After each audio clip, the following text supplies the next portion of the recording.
Anybody remember Marmaduke? Not the new one, the one from 2010 with Owen Wilson. It was no Mona Lisa, but it was a kinda funny dog movie with a Tupac song in it, so really no complaints from me. However, recently it has been dug up and dragged through the mud by the new Marmaduke starring Pete Davidson. Now, this movie sucks ass, and there are a million other YouTube videos that will tell you that. However, I think it highlights something that needs discussed. Real quick, if you're new here, subscribe. If you aren't new here, welcome back. How you doing? Anyways, back to the video. How is Pete Davidson famous? I like his comedy. I think he's a funny guy, but other than some Netflix specials and Saturday Night Live, what has he done? Now, I get those are some huge accomplishments that I'm totally discounting, but there are lots of people that have done stuff for SNL or had a Netflix special or at least something equivalent, and I bet you've never heard of them. Does the name Fred Wolf ring a bell? I bet it doesn't. He was on SNL in 1996 and then wrote for films like Joe Dirt, Grown Ups, and Grown Ups 2. He even directed movies. Drunk Parents and Mad Families are just two of them. Now, nobody liked those movies, but the guy's been in the game for a long time and has a pretty impressive resume.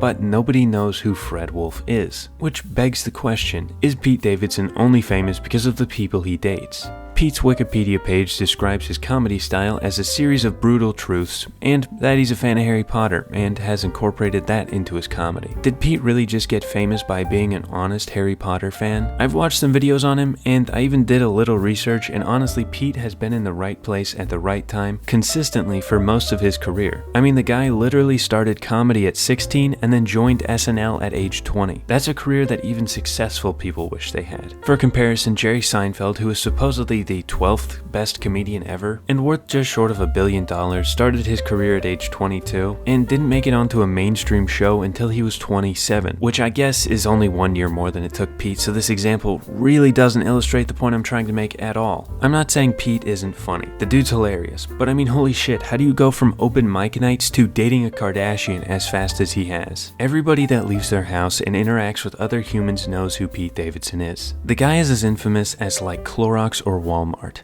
and I have no clue how he got there. Honestly though, I'm all for it. I think it makes Pete even funnier. Anyways, if you liked this video, watch this one because it's even better, and then subscribe. Bye.